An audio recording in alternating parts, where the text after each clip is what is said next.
ติพันธ์รวมใจรักษามัคคี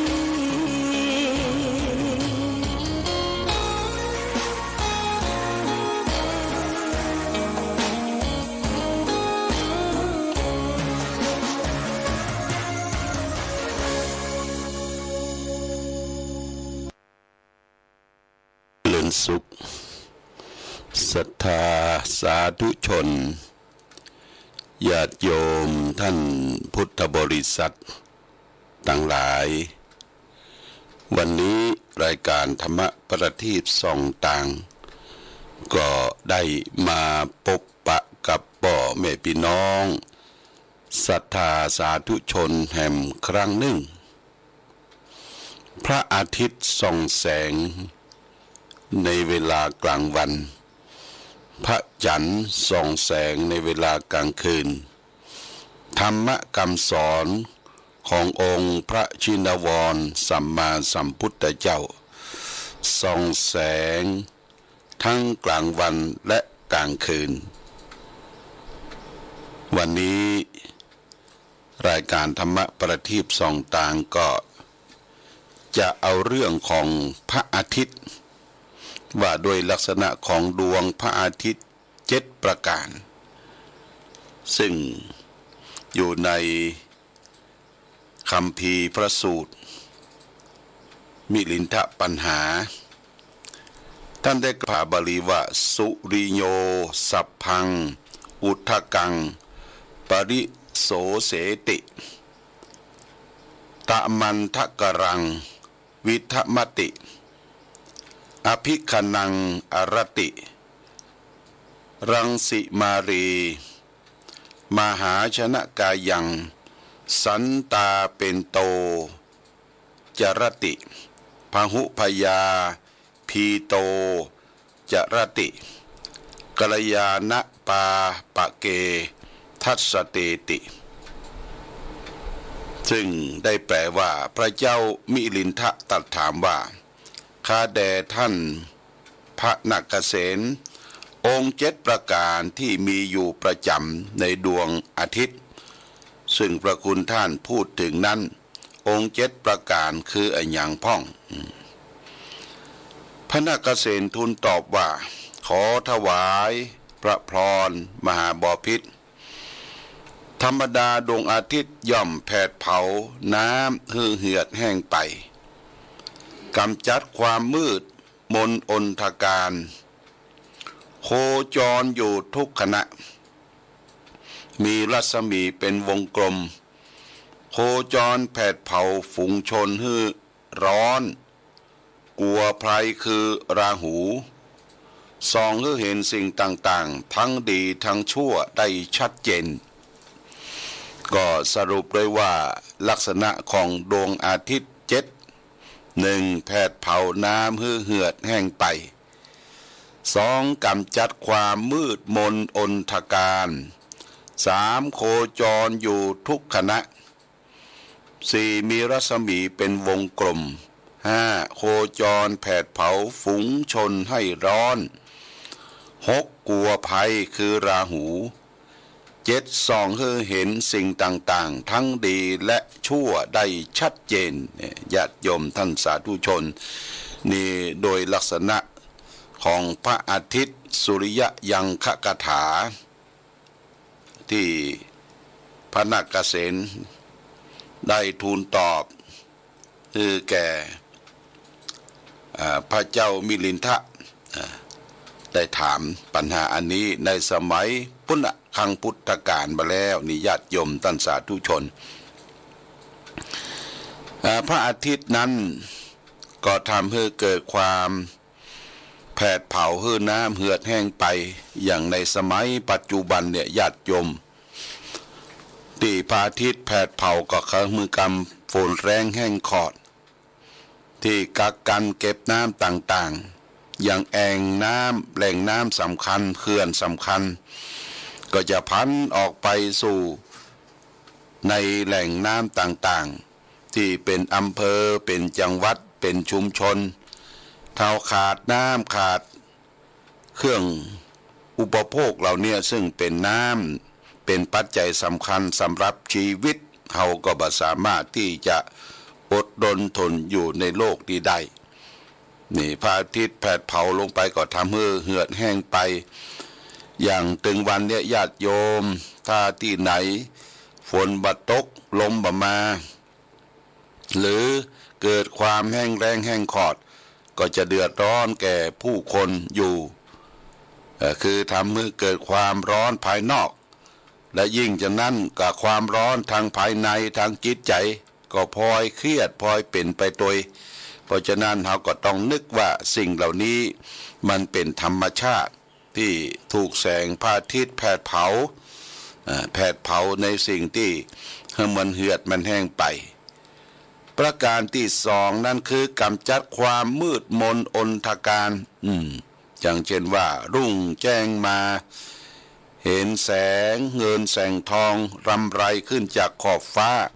ก็กำจัดความมืดมนอนทการแสงของพระอาทิตย์แผดเผาทำให้แสงสว่างในโลกของเฮาเนี่ยได้ทำการทำงานตลอดถึง12ชั่วโมงในภาคกลางวันแต่แสงสว่างที่จะทำความฮือกระจ่างแจ้งมืดบอดในด้านจิตใจก็อาศัยหลักธรรมะคำสอนขององค์พระชินวรสัมมาสัมพุทธเจ้าหลักธรรมะของพระพุทธเจ้านั้นได้มาจากธรรมชาติก็คือจากที่พระองค์ได้สละทุกสิ่งทุกอย่างออกทรงผนวดออกทรงบวชในกลางป่ากลางเขาลำเนาภัยศึกษาไปจากธรรมชาติจนได้ประมวลความรู้ว่าทุกสิ่งทุกอย่างนั้นมีต้นเหตุมีปัจจัยเรียกว่าได้ตรัสรู้อริยสัจธรรม4ประการก็คืออริยสัจ4รู้ทุกคือตัวปัญหารู้ทุกเกิดคือตัวเกิดของปัญหารู้วิธีการดับทุกข์ก็คือทางมรรคหนทางมรรคมีองค์8ประการและสุดท้ายก็รู้ถึงการดับทุกข์เข้าถึงนิโรธคือความสงบเย็นความสงบเย็นคือนิพพานเป็นสูงสุดในทางพระพุทธศาสนาเนี่ยธรรมะของพระพุทธเจ้าถ้าเราได้มาพิจารณาก็คือกำจัดความแผดเผาความมืดมนอนทการของจิตใจถ้าเราหลงอยู่กับโลกอยู่กับที่เราบ่ได้เข้าใจในหลักของสัจธรรมเราก็ติดอยู่แค่นั้นถ้ามีอย่างเกิดขึ้นเป็นเหตุเพศภัยทั้งหลายทั้งปวงบ่ได้นึกถึงอย่างอื่นนึกถึงพูดผีปีศาจธรรมชาติคนเราก็เลยกลัวกันกลัวเรื่องที่เกิดขึ้นกลัวฟ้าร้องกลัวต้นไม้ใหญ่กลัวภูเขาเหล่ากากลัวความมืดกลัวความมืดมนอนทการพอมืดมาเมื่อใดก็กลัวผีกลัวสัตว์ร้ายกลัวอย่างต่างๆนี่เพราะเราบ่ได้รู้แจ้งเห็นจริงในความมืดของธรรมชาติทีนี้ถ้าเรามาพิจารณาถึงการที่จะดับความมืดในด้านจิตใจคือมีจิตใจสดใสสว่างแจ้งมีปัญญารู้แจ้งเห็นจริงทุกสิ่งทุกอย่างมันก็เป็นธรรมชาติไปหมดเป็นธาตุสี่ธาตุดินธาตุน้ำธาตุไฟธาตุลมแล้วก็เพิ่มมาแห่ง2ธาตุคืออากาศธาตุและวิญญาณธาตุธาตุสี่ธาตุ6ก็อยู่ในตัวตนคนเราเนี่ยญาติโยมอยู่ที่ไหนมันก็มีธาตุสี่เกิดขึ้นตั้งอยู่ดับไปอันนี้คือเปรียบเทียบว่าพระอาทิตย์แผดเผาความมืดมนอนทการภายนอกคือเรามีแสงสว่างเดินทางทำการทำงานได้ญาติโยมแต่ถ้ามากำจัดความมืดในด้านจิตใจก็คือปัญญาหลักธรรมคำสอนขององค์พระชินวรสัมมาสัมพุทธเจ้านี่คือเป็นลักษณะของพระอาทิตย์ประการโคจรอยู่ทุกขณะพระอาทิตย์เนี่ยโคจรอยู่ทุกขณะถึงแม้ว่าในสมัยครั้งพุทธกาล โน้มนาน 2,000 กว่าปีบ่มีนักวิทยาศาสตร์ที่จะคิดค้นเรื่องการโคจรของพระอาทิตย์ทุกขณะนั้นแต่อริยสาวกทั้งหลายมีองค์สมเด็จพระสัมมาสัมพุทธเจ้าก็ยังรู้ในธรรมชาตินี่คือโคจรอยู่ทุกขณะข้อ 4พระอาทิตย์เนี่ยมีรัศมีเป็นวงกลมญาติโยมเป็นวงกลม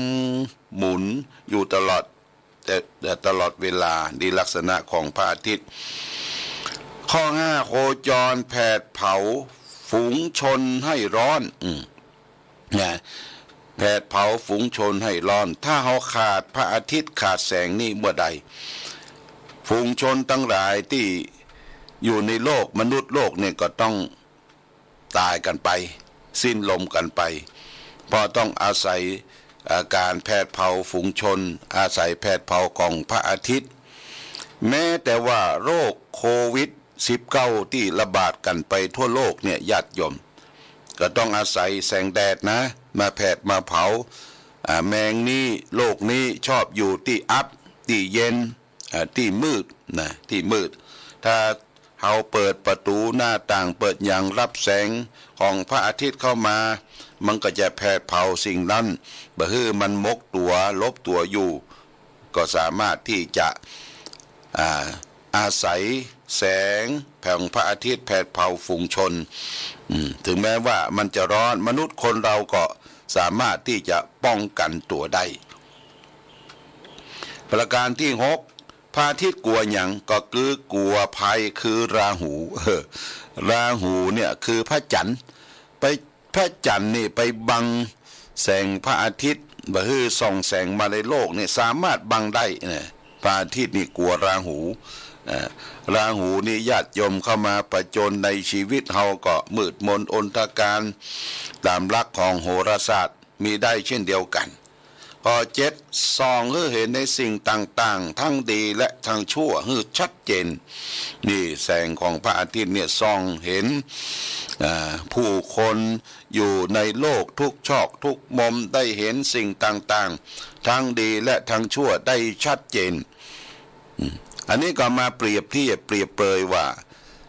ชีวิตของเฮาที่มีปัญญามีสติมีปัญญามีความรู้มีแสงสว่าง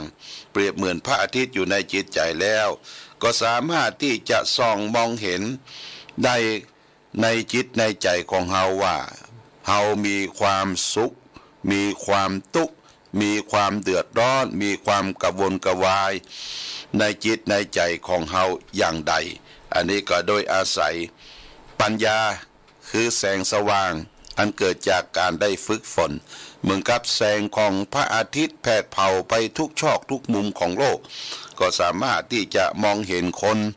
ดีคนร้ายคนขาดนะ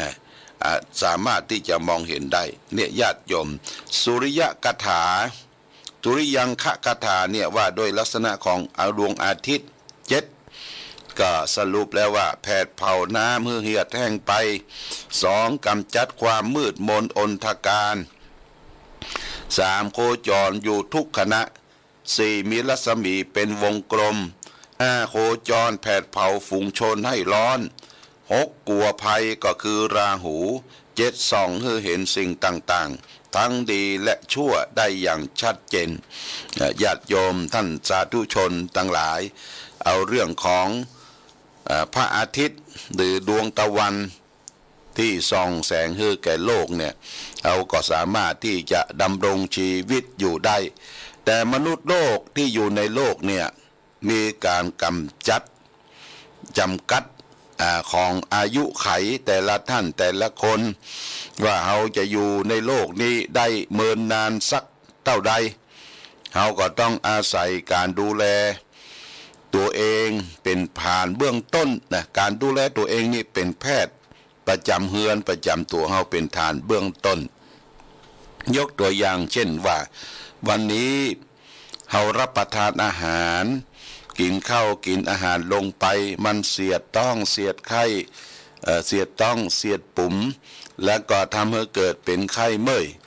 เราก็ต้องมานั่งนึกตึกตองว่ามันกินพิษก็ว่ากินทุกข์ กินพิษก็กินทุกกินของแสลงเข้าไปนี่เป็นฐานเบื้องต้นเราก็มานั่งนึกทุกตองดูความสุขสบาย และก็เท้าเจ็บไข้ได้ป่วยไปที่โรงพยาบาลหมอที่เปิ้นห้ำเฮียนอย่างช่ำชองมาก็มาพิจารณาถึงความเจ็บไข้ได้ป่วยตรวจเลือดตรวจปัสสาวะตรวจอุจจาระโทษแล้วก็ตรวจทุกสิ่งทุกอย่างดูระบบหายใจเข้าออกการระบบของเลือดสูบฉีดโลหิตเปิ้นก็บอกให้เฮาเป็นอย่างว่าจะต้องมีการเคลื่อนไหวเนอะจะต้องมีการออกกำลังกายจะต้องมีการนอนหลับพักผ่อนให้เพียงพอและจะไปเครียดนักนะจะไปเครียดนักจะไปคิดนักคนเฮาเครียดนักคิดนักมันกึดตึกเมื่อกึดตึกแล้วก็มันย้อนเป็นกรดสู่ลำไส้เฮาเนี่ยกรดไหลย้อนเมื่อกรดไหลย้อนก็ทำให้เสียดต้องเสียดปุ่มเสียดไข้มันก็แพร่ไปทั่วสารพังกายหน้าตาก็ไปบอกบุญบรับถ้าเจ็บไข้ได้ป่วย ญาติโยมเพราะฉะนั้นต้องระมัดระวังจะไปกึดตึกจะไปกึดนักคือกึดโล่งๆโปร่งๆคิดว่าทุกสิ่งทุกอย่างในโลกนี้มันบ่ใช่ของเรามันบ่ใช่ของเฮาเป็นของที่เฮามาอาศัยโลกอยู่เป็นของยืมใจทั้งนั้นญาติโยมยืมพ่อยืมแม่ยืมผัวยืมเมียยืมเข้ายืมของสมบัติพัสถานที่มีอยู่นี่มันเป็นของการยืมมาใจเสร็จแล้วเฮาละดับขันจากโลกนี้ไปสิ่งทั้งหลายก็ทิ้งไว้เป็นของสาธารของคนอื่นเป็นเพชรดินจินดาเป็นสร้อยเป็นเลสเป็นรถยนต์เป็นให้นาป่าตั้งคาลาหาดบางคนนี่แปลงบ้านหมดไปเท่าใด25 ล้านหมดไปเท่าใด30 ล้านอยู่กันกี่คน2 คน2 คนอยู่กันทั้งลุ่มบ้านขึ้นในบ้านก็บ่ได้บางคนเอาไม้ซักต้นใหญ่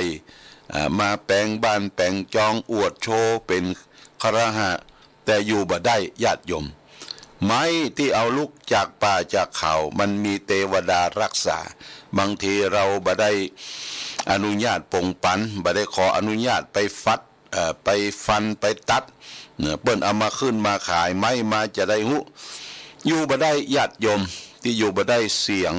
ยงออกมาบางทีไม้ตะเคียนเนี่ยมีน้ำตาย้อยไหลมามีน้ำมันตะเคียนออกมาอยู่บ่ได้เมื่ออยู่บ้านหลังใหญ่ไปแล้วก็ไปแปลงบ้านหลังน้อยอยู่ใกล้ๆหิมะยนญาติโยมมึงก็คนตุกมีกรรมวิบากที่เฮามีความโลภความโมโหความโทโสความอาหังการมังการต้องการจะอยู่จะอวดจะโชว์เสร็จแล้วทุกสิ่งทุกอย่างมันเกินกว่าเกินตัวเกินที่อยู่อาศัยของเฮาก็บ่สามารถที่จะดำเนินชีวิตให้มีความถูกต้องอยู่อย่างสุขสบายได้ในญาติโยมทุกสิ่งทุกอย่างญาติโยมนึกว่าเฮามาอยู่โลกเนี่ยชั่วครั้งชั่วคราวเสร็จแล้วเฮาก็ละดับขันจากโลกนี้ไปของทุกสิ่งทุกอย่างนั้นมันเป็นของโลกของมนุษยชาติที่จะอยู่ร่วมกันแบ่งปันกันอย่างยกตัวอย่างเช่นว่าปัจจุบันเนี่ยโรคโควิด-19กำลังระบาดอยู่ญาติโยมไว้วางใจยังบ่ได้เตื้อเอาไปที่ไหนก็ต้องมีแนตมีผ้าปิดจมูกปิดปากแล้วก็เปิ้นตั้งด่านไว้เปิ้นก็จะคัดกรองเข้าสู่หมู่บ้านเปิ้นเฮาเจ็บเฮาไข้มีอุณหภูมิเกินกว่า37 องศาขึ้นไปเนี่ย37 องศาเซลเซียสเนี่ยอุณหภูมิเฮาเนี่ยเปิ้นก็จะต้องคัดกรองเชิญไปตรวจรักษาดูแลแล้วก็กักกันตัวไว้เนี่ยญาติโยมประเด็นนี้นักวิทยาศาสตร์ของโลกอย่างเช่นอเมริกา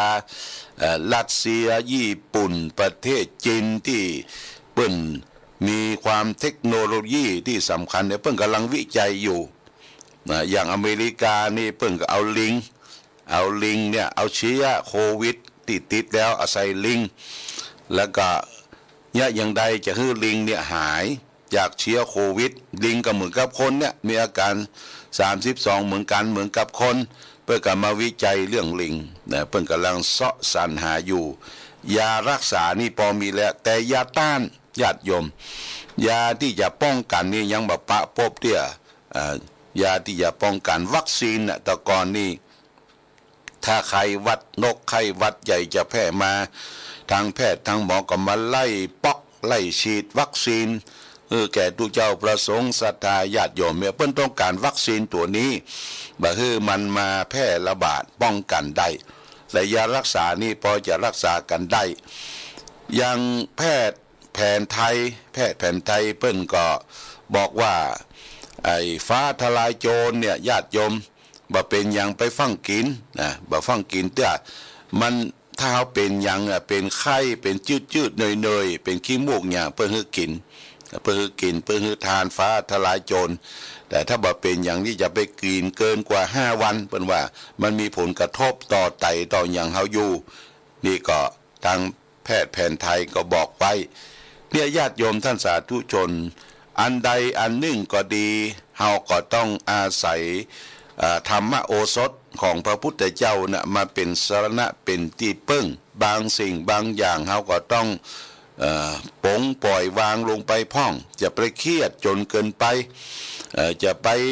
กลัวจนเกินไปกลัวเกินไปนี่ก็เขาจะทำอย่างลงไปบ่สำเร็จขึ้นได้เนี่ยญาติโยมก็ต้องช่วยคนละไม้ละมือบัดเดี๋ยวนี้เพิ่นก็มีการช่วยเหลือเฟื่อฟายแก่บุคคลยากคนจนคนที่ไร้โอกาสตกงานได้ฟังข่าวเพิ่นก็ว่ามีการตั้งโรงทานบางคนก็รวมกลุ่มกันเก็บส